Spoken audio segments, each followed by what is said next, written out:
Great to see you here. Great to witness that press conference.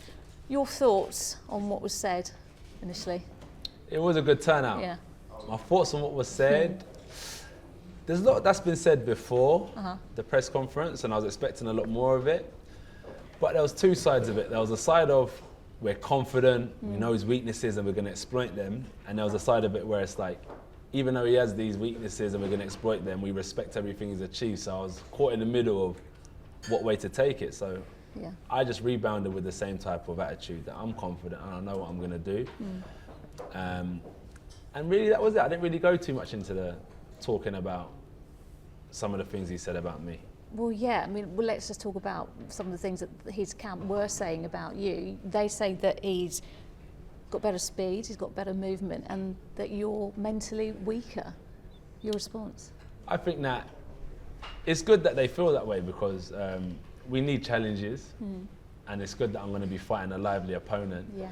But I think that he's going to be looking at himself when he fights me in terms of I may be slower, but only by a fraction. He may have better footwork, but only by a fraction.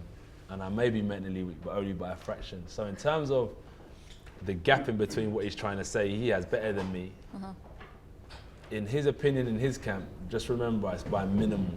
So he's facing the exact same person he claims to be. So as tough as he says he is, as quick as he says he is, he's going to be dealing with someone with the same attributes as him. So I hope he's ready to face the best him.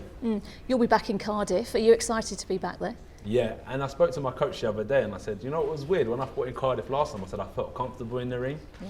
Like there was times in certain rings when I get in there and I feel like this ring's tiny, the canvas isn't right, the energy. I just felt really at home when I fought in Cardiff, and I don't know whether that's due to being in Cardiff or whether that's due to the experience I've gained fighting last year. Yeah, and you're going to be in Cardiff, you're not going to be in Watford, but you're still going to be in front of a home crowd. Yeah. That's really crucial, isn't it? I think so. It was overwhelming at Wembley, that was nuts. I think the fight helped as well. But when I kind of brought myself back down to level ground, I managed to get Klitschko out of there in the 11th round with Takam. I just went through the motions, I didn't overexert myself, and I got the win, I was calm. And now I think fighting Parker, going back to Cardiff, even though I'm not in Watford or anywhere I grew up, still a home crowd, and I think learning from those experiences, I'm a lot more balanced than I was back in the day when I fought Klitschko. They seem pretty confident. I think they predicted a late round knockout for Parker. Well, it's good. At least the fans will enjoy a few rounds of good boxing. But I just think it's good that they're confident. What can I say? They're trying to exploit my weaknesses. As I said, like with Klitschko, I always remember that he put me down, but he couldn't keep me down. He just couldn't keep me down, and it's hard to stop someone with that mindset. I think, you know. So a late knockout's a big statement when you're facing me. Yeah. You have to have something special. You have to have some miracle hands to knock me out, because as I said, I'll just keep on coming. Yeah. One way or another, I'll slug it out. Whether it's my last ounce of energy, my last ounce of sweat, I think I'll give it my all to secure that win. Anything that they said, and particularly the press conference they had back in New Zealand, and they showed those moments where you dropped years ago, did that rile you at all? No, because as I said, like the ones that are facts I've addressed. We saw one of them recently with Klitschko. One was 8 years ago, and so was the other one. And the rest were fake news. And I was just like, there's nothing new here, because everything that I've gone through in my sporting career or my job, like I've always aired it out to everyone that's interested. So I have never hidden anything. Yeah. So people know me for who I am. So I just didn't know why they were trying to use it as a marketing stunt, because I've showed them the facts. So let's not use hearsay as marketing. So it was a perfect time on the press conference table to address the situation, and I'm glad we got to clear it up. You say you're not keen on trash talk, but it kind of is part of the game, isn't it? Do you think that your opponents might underestimate you because you don't take part in that so much? I think so. I think so. Some people respect it, some people don't. Because, you know, sometimes what you speak is what you become. So if I tell you I'm great, I probably want to act great, and I do become it. But I'm confident and quietly confident. And I think it takes more strength and power to be humble than it does to be cocky and confident. So I use it as a strength to kind of humble myself and not get carried away. And I think there's a great saying from Mike Tyson, and it's everyone has a plan. until they get punched in the mouth. So you can tell me how great you are and how good you're looking in the gym. But when I start punching you in their jaw, not you, when I start punching Joseph in his jaw, I think the plans change, and then you really realise you're in a dogfight. And I think that's what boxing is that I've seen the biggest guys, the most ripped guys, and I've always thought, this is going to be tough. When they get into a sparring session or a fight, mentally it changes. All the plans that they had, shadow boxing in the mirror looking good, always change. So everyone has a plan until they get punched in the mouth. Yeah, my colleagues in New Zealand spoke to Joseph Parker's mum. Oh, wow. She's quite scared. She says, you're a scary guy. No, do you know what? I've got not an issue with Parker, but he's my challenger, but I respect his family. Yeah. So, you know, I'll put Parker in my prayers that he leaves the ring in good health, you know, and he goes back to New Zealand to his family in good health. So that's the least I can do for him and his family. His mum will be very happy to hear that. I know it's like a mother's love is unconditional, so I respect that. Yeah. But we've both got a job to do, and we both want to be victorious. So tell his mum not to worry. I hope he leaves the ring in safe condition. There's also rumours from his camp, he's great mates with Tyson Fury, that he's going to bring him out as part of his entourage on the night. Is that going to faze you if that happens? No, I've got Big Neil in my entourage as well. If you want to zoom the camera into him. He's a unit as well. He's about 6'9", so he was squaring off in front of each other. But nah, all banter aside, great for the eyes of boxing. Everyone's going to be talking about it. And at the end of the day, that's a real way, not fake news, that's a real way to boost the profile of boxing. So I'm all for that entertainment. And will that fight between you and Tyson ever happen? Or has that gone away now? No, it's in terms of what Tyson's doing, because as I always say is that I stay consistent.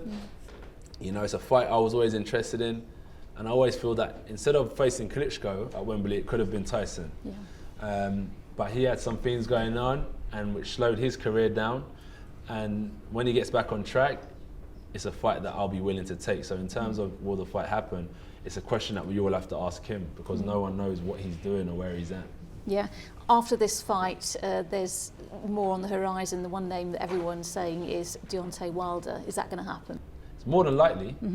It's been in talks since I fought Takam, because he was very vocal and said after his fight, I think it was like 4 days before mine with Takam, he was like, I've been calling Joshua out. I was like, I ain't heard a peep from this guy for the last 3 months, and all of a sudden he's saying he's been calling me out and he's been wanting to fight me. And I was like, Eddie, has he even been in touch? And he said, no, he hasn't. So we've made all the efforts to kind of look at making a fight happen for this year.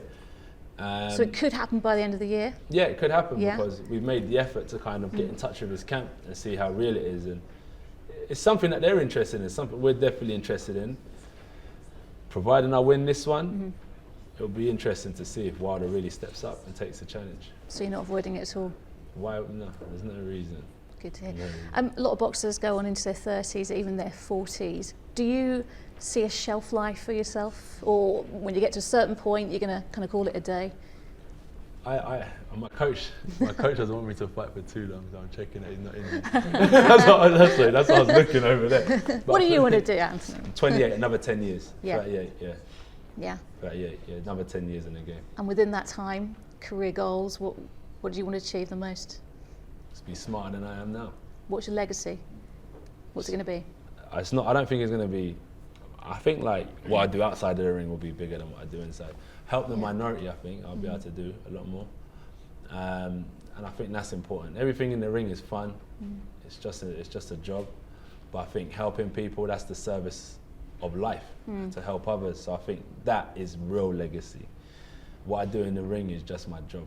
I just enjoy it. But I think when I'm done and I've got time to invest my time in other things, I think I'll go to like areas, speak to kids. We already do it. We go to prisons, speak to kids and invest in some of the kids' future to help change their lives. And I think when you change a kid's life, you change his mothers, his fathers, his aunties, his uncles, his cousins, his kids. So you really help change the economy of a whole family. And that's what I want to do, is add to their legacy, that they'll always remember our legacy. Yeah.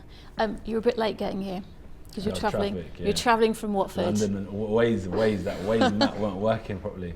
Are you still at your mum's in Watford then? No, we're in Golders Green. You're in Golders Green now, so you haven't moved out. Yeah, no. So I moved from Watford. Yeah. So my mum moved when I was about 15. I stayed, Then I moved back to London when I was about 18, which is like my cousin used to come down Watford a lot of the time. Yeah. Then when I moved to London, I started chilling in London a lot, and he was boxing. Yeah. And that's when I started boxing. So Golders Green is where I've been at for the last 10 years. Yeah.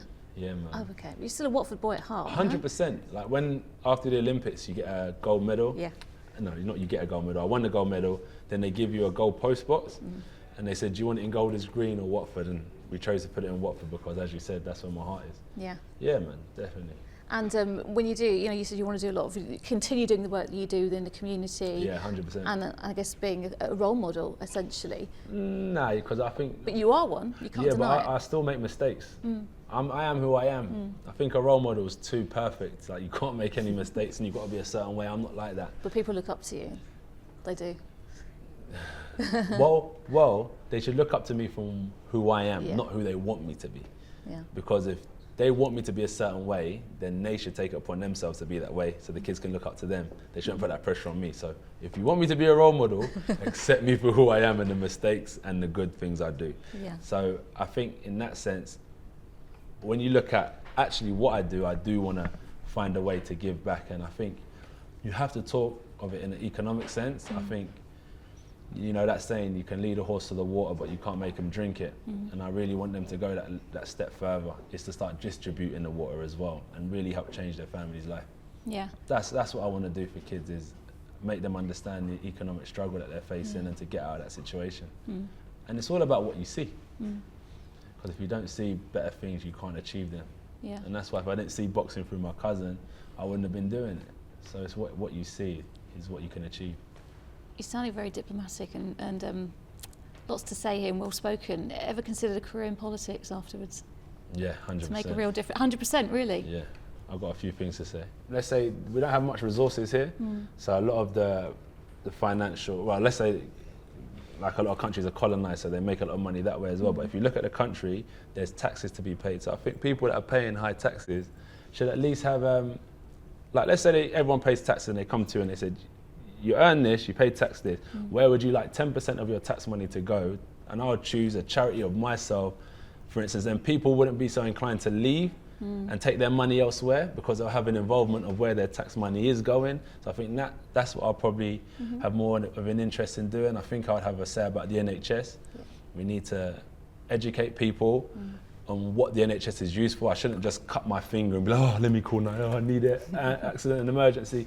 We need to educate people on those senses. So in terms of politics, I'm not trying to run the country, but there's a few points that I'd like to bring up in terms of, there's nothing wrong with paying tax, but the highest earners that are earning billions of pounds a year that are actually paying tax, it'll be nice for them to know exactly where their money's going and what they're doing, and I think they'll be more inclined to stay here and happier to pay the tax. And I think the NHS is a subject that I'll touch on, that they need to educate people on like how to use it. I think there's not a situation where there's lack of beds. I just think it's overpacked because people use it for everyday situations when it's situations that they could sort out at home. Okay. So I think they're two soft subjects that I'll touch on if I was in politics. Well.